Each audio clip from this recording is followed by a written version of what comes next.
Hi guys, for today's video is magluluto tayo ng pusit.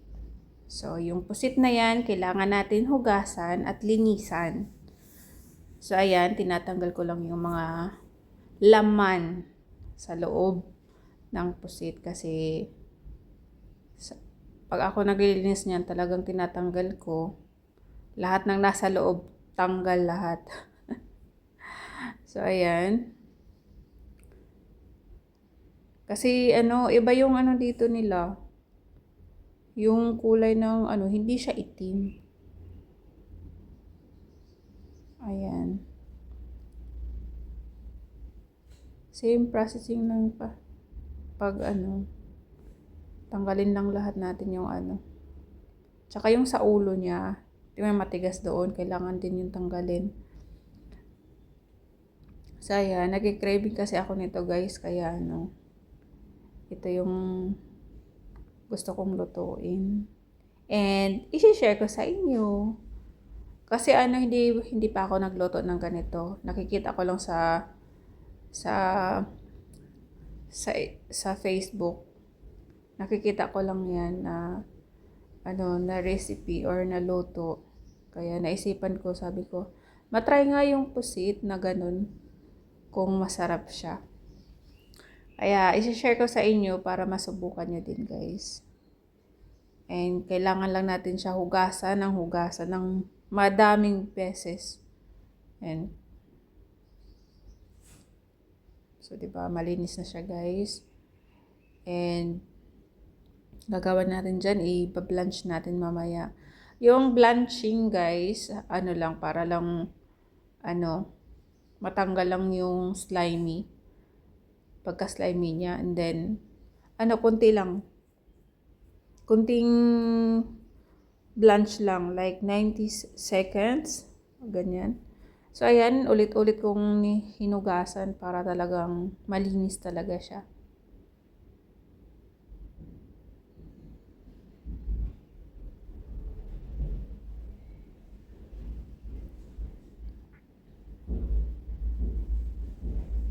So, after nyan,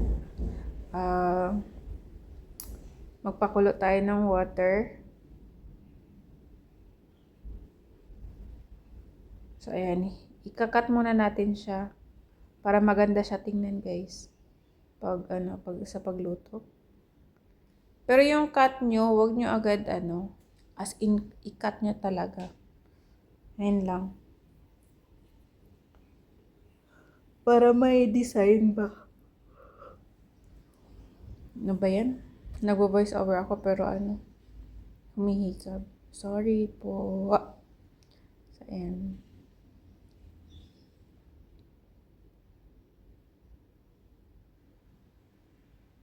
So, ganyan lang.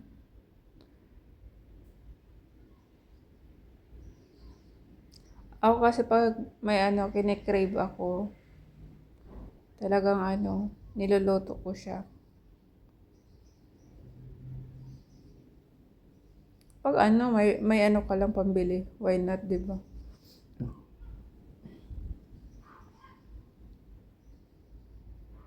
So, ayan.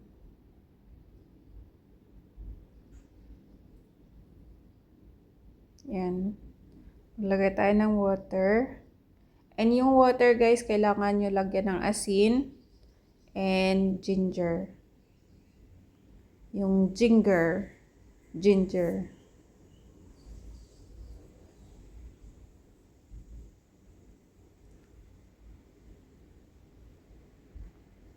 Yan, nilagyan ko siya ng salt. Yung ginger dyan, hindi ko na siya, binalatan kasi hindi naman namin gagamitin yun eh. Hinugasan naman maayos. So, ayan yung mga ingredients. So, habang nagpapakulo tayo, magre-ready tayo ng panakot niya. Like sibuyas or sibuyas bombay and garlic. And yung chili. Dapat, mas madaming garlic and sibuyas bombay or onion, mas masarap siya.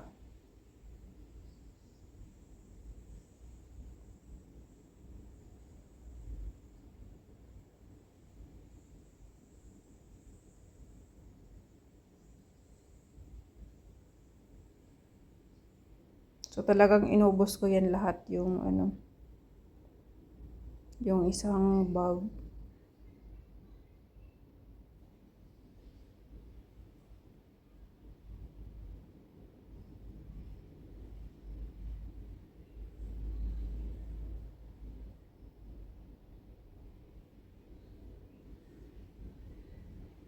Subukan nyo to guys. Ako kasi pag ano, may ingredients na gusto ako, tapos curious ako sa lasa. Yan, tinatry ko talaga.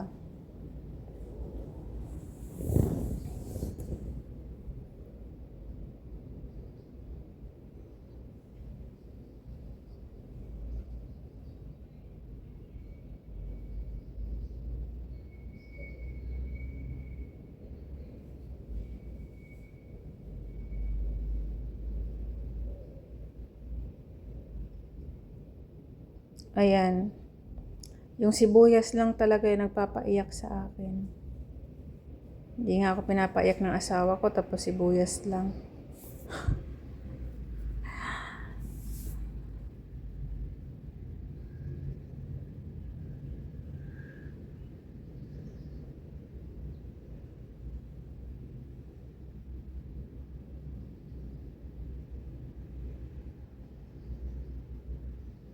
Tapos ako lang kakain yan guys.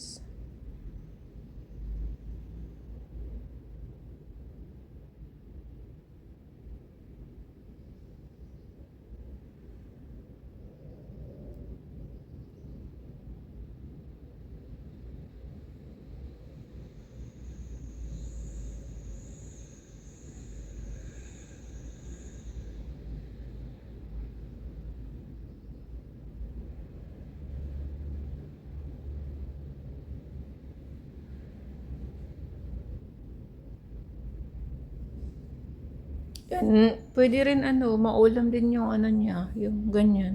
Ako kinakain ko yung sibuyas at saka yung garlic. Kasi maganda yan sa katawan, yung garlic.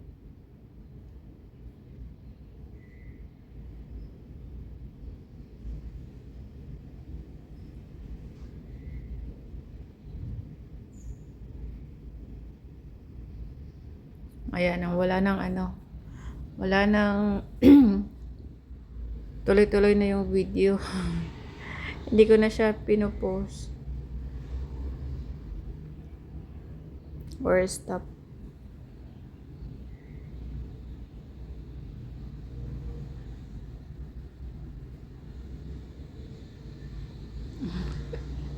May kutsilyo, diba? Pero hindi ko siya ginagamitan ng kutsilyo pag iwa doon sa sibuyas.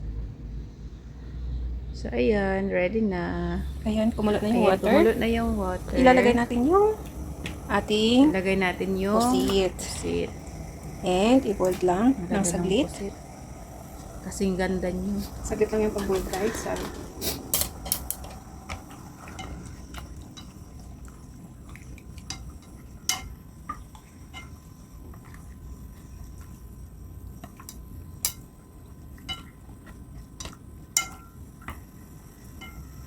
Yan, kahit kumulo lang yun siya konti. Ano lang, tansya-tansya lang.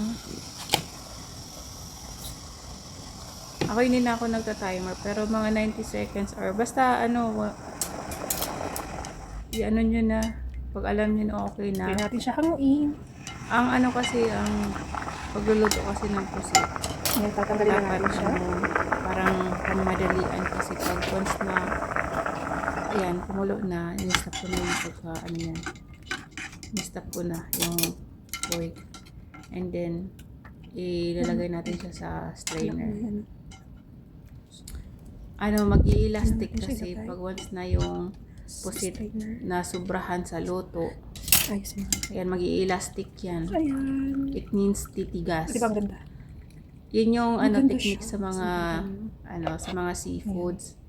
Hindi Ganun naman, din sa gawan ano, tayo sa ng shrimp. sauce niya. Dapat ano lang. So, ayan, maglagay tayo ng lang. oil. So ayan, maglalagay tayo ng Madami oil. kami oil. Isusutin na natin yung ano, Madami yung garlic natin. yung sibuyas and garlic. Yan talaga una. Sushi Ayan, paste. pwede na natin isabay yung Ayan. ating sibuyas. Ang pinapalakas din yung apoy ko kasi number 9. Yan. So, ayan. Ayun guys, dapat kasi may tomato paste. Wala akong tomato paste. Hindi ko alam, mas masarap siguro kung tomato paste. Ang ginamit ko dyan is ketchup. Kung anong meron, yun na nang ginamit ko. Hindi na ako naghahanap na kung nang wala. Diba? So, instead na tomato paste, ketchup na lang ginamit ko. So, since wala tayong tomato paste, Yung Heinz na gamit tayo ketchup. ng O yung mga, na ketchup, yung mga free sa sa McDonald's, sa Jollibee, ganyan. maglagay tayo ng soy sauce. Hindi kasi ako nagtatapon sa mga ganyan. Sayang din naman, di ba? Pag kailangan mo gamitin, gagamit mo din naman, di ba? And maglagay tayo ng soy sauce and oyster sauce. And hindi na ako naglagay ng sugar kasi medyo matamis-tamis na yung ketchup. So, parang naglagay pa ulit ako ng konting powder. Yung slices para mas makulay. Then, saka natin ilagay yung ating Lagyan natin yung sibuyas. spring onion. Then, yung ating chili. Guys, try nyo. Hindi kayo magsisisi. Pag Ayan, lagay na natin yung ating asin. lutuin. Look at that. So, ayan lang. Diba? Ang bilis lang yun guys, lutuin. As in. Sobrang bilis lang. Pag Diba? once na yung Ang nyo, sarap, guys. yung mga ingredients nyo na Try ready nyo to. na. Madali lang Grabe magluto. na. Abilis kayo. Yun talaga yung ko. Kaya kailangan bago kayo magluto, Walang lahat pahirap lahat ng ingredients tingnan na natin. ready para yung pagluluto Tingnan is natin. tuloy-tuloy. dapat may Nakasanayan kasi natin sa Pilipinas, Para may or dati nakasanayan, ganun yung ginagawa ko. Habang nagluluto, nangihiwa. Diba? So, naglagay tayo ng black pepper para medyo may kunting sipa Oh ng my God. anghang. So yummy. May sipa It's talaga. done. It's ready to eat. So, ayan. Sarap. It's ready. Ayan. Ready na yung ating soup. Ready ko. Na lutuin, na lang natutawag. Diba? Sarap pa lang. Try nyo na to. Subukan nyo na guys. Subukan nyo na to gawin. Masarap na. Ayan, kainan na guys. See you sa dinner ko. Bye. Thank you for watching.